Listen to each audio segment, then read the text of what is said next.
একটা রাত, এই যে একটা রাত, এই একটা রাতের আশায় কত মানুষ থাকে। এরকম আয়োজন যারা করে ওই বাড়ির মানুষগুলাই জানে যে ইহা কত কষ্টের। আমার জরিফ খান কথা বলতে সময় বলছিল, বাগানেরা আমরা দুইটা মাস দুইটা ভাবি চিন্তা করি, ছেলেপেলেরা চিন্তা করে, ভক্তবৃন্দরা চিন্তা করে অনুষ্ঠানটা কেমন হবো। আর এই তারিখে তো আরো কথা নাই, এবারে 3 দিন ভরা বৃষ্টি। আজকে সকালবেলায়ও বৃষ্টি ছিল, মনটা কেমন জানি হয়ে গেছিল, মনে হইলো অনুষ্ঠানটা হইব না। কিন্তু বাবা রে, যার অনুষ্ঠান শান্ত করে শুধু একটু ভক্তবৃন্দুদের পরীক্ষা করে মনের জোরটা কত, যার কাজ সেই করে। বিগত 3-4 দিন যে পরিবেশটা ছিল দেখেন তো, আজকে তার কোন অংশ আছে কিনা? কিছু নেই। দয়ালের দয়ায় আজকে এমন একটা সুন্দর পরিবেশ, সেই বৃষ্টির একটু ছিটা ফোটাও নাই।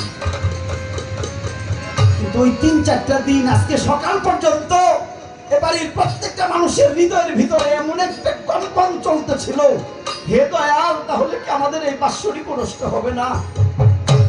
আমরা কি এ থেকে বঞ্চিত হব? আমরা কি বঞ্চিত হব? আমরা কি এটা করতে পারবো না? ও বাবা, যে এটা করে তারা এটা ভালো জানে, 1-1.5 মাস 2 মাস 3 মাস ধরে এটার আয়োজন করতে থাকে, ডাকতে থাকে, মানুষকে দাওয়াত দিতে থাকে।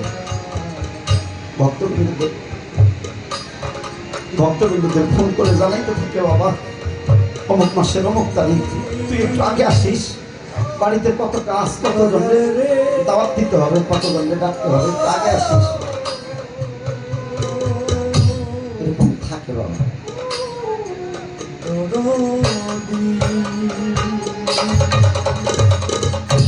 শুধু তাই না, শুধু কিন্তু তাই না,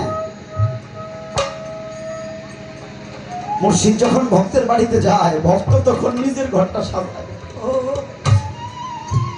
ভক্ত ভালো করে বিছনায় বাড়ি ঘর পরিষ্কার করে, নিজের স্ত্রীকে ডেকে ডেকে কয়, তুমি জানো না আজকে দয়াল আইব, দয়াল বাড়ি আইব, বাড়ি ঘরটা ভালো করে সাজাও। কিন্তু বৎসরের একটা রাত, বৎসরের একটা রাত গুরু নিজেই তার বাড়ি ঘরটা সাজায় তার ভক্তদের। বৎসরে একটা রাত গুরু নিজেই সাজায় তার বাড়ি। কই পাইলাম, কোত্থেকে পাইলাম জানেন? এটা কোত্থেকে হয়েছে জানেন? আমার নবীজি মেহেরাজে যাবে, আমার আল্লাহ ফেরেশতাদের ডেকে ডেকে বলেছিল, রে ফেরেশতারা, বিভিন্ন আসমানে আসমান থেকে তারাগুলি ধরে ধরে নিয়ে আয়, আমার দোস্ত যেই রাস্তা দিয়ে আসবে ওই রাস্তাটা ভালো করে সাজাইয়া দে। এরে এরে ফেরেশতাগণ, বেহেশতের ইব্রাহিম কোথায়, তা ফুল নিয়ে আয়, আমার বন্ধু যেই রাস্তা দিয়ে আসবে ওই রাস্তাটা ভালো করে সাজাইয়া দে। আমার আল্লাহ দেখে দেখে বলেছিল, ফেরেশতারা রে, আমার আরশ মহল্লাটা ভালো করে সাজাইয়া দে। ফেরেশতারা বলেছিল, রব্বুল আলামিন, আমরা জানি কোন জায়গায় যদি গুরুজন যায় তাহলে তার ভক্তবৃন্দরা তার বাড়ি সাজায়। হে রব্বুল আলামিন, আজ তো তোমার বন্ধু তোমার নবী তোমার বাড়ি আসবে, তুমি নিজে কেন বাড়ি সাজাও? আল্লাহ বলেছিল, তোরা বুঝবি না, আমার বন্ধুর পায়ের ধুলিতে এই আরশ মহল্লাটা ধন্য হবে। বৎসরে একটা দিন গুরু নিজেই তার বাড়িটা সাজায় তার ভক্তবৃন্দদের জন্য। গুরু মনে মনে ভাবতে থাকে আজকে আমার বাড়িতে কতজন আবো।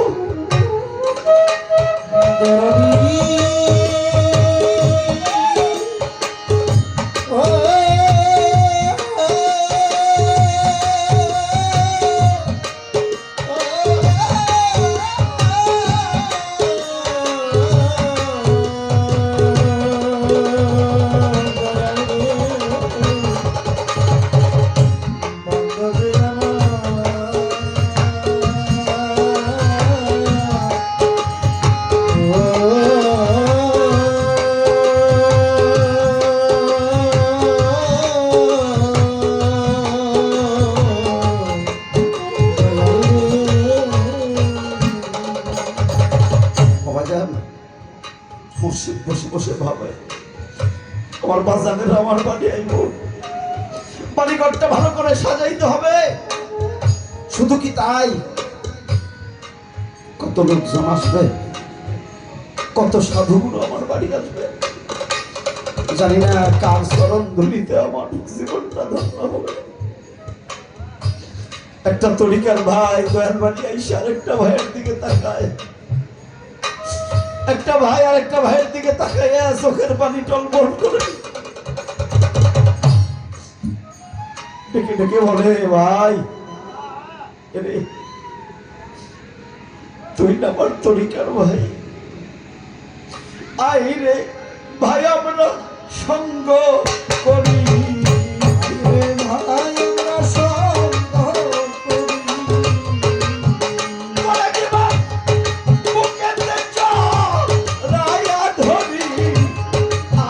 ভাই আমরা সঙ্গ করি।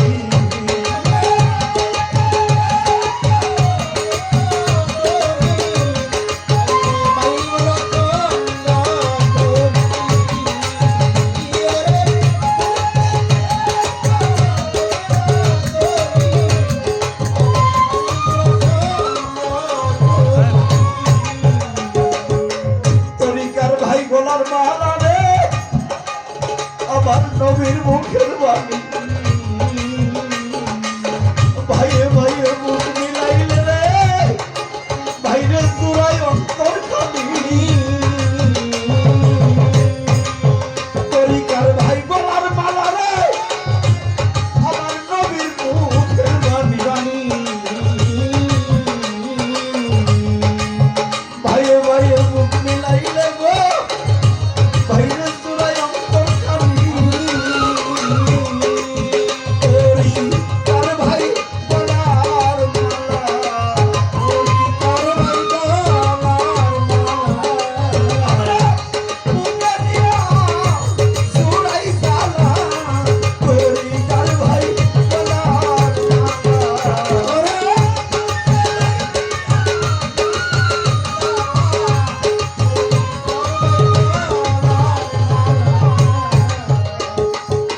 ভাইয়ের জানে ভাইয়ের জানা রে, সাহেব আলী রে অন্য জানে না, জানে না যার হারাইছে জুরারি ভাই গো, সেই তো জানে রে বেদনা। ভাইয়ের জানে ভাইয়ের জানা রে, যার কাছে রে হারাইয়া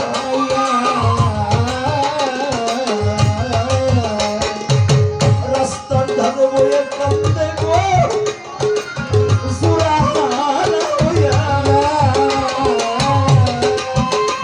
আমরা তার ছায়াতে দাঁড়াইব, ছায়াতে দাঁড়াইব, কোথায় গেলে তারে পাবো।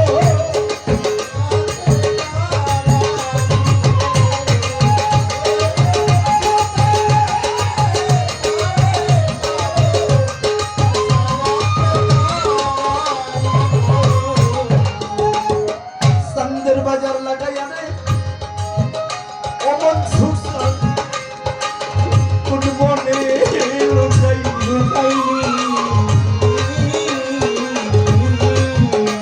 ও তোর শরীর রে এতিম করিয়া গো, বাজার কোন সুখে ঘুমাইনি।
হয় অন্য জানে না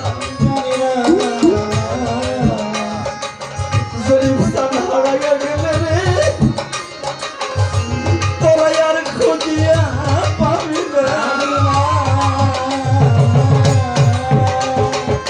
যার হারাইছে সেই সেই জানে গো অন্তরিকার ভাই ইহাই অন্য বুঝে না আমার জরিফ চান হারাইয়া গেলে গো বুঝবি রে বেদনা আইগো বাজান সঙ্গ করি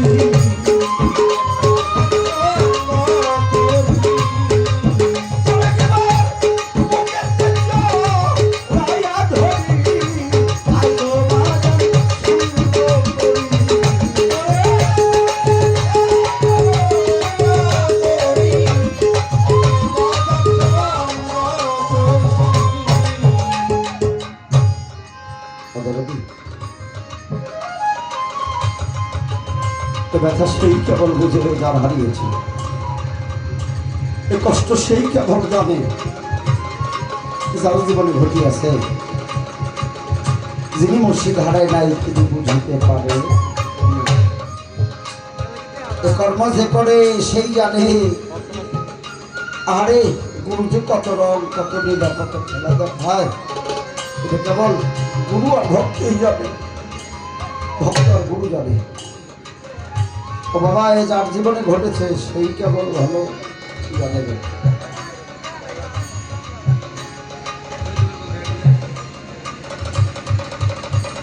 বান্ধব রে ও বান্ধব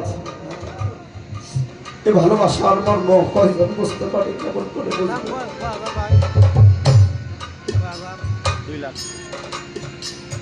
কবিতার গানে কি বলবো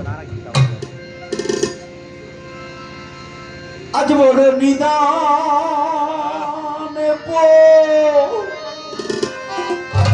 রিয়া ডাকি দয়া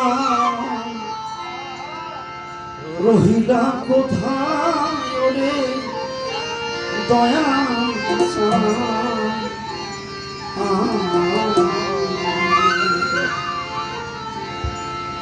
আজ বড়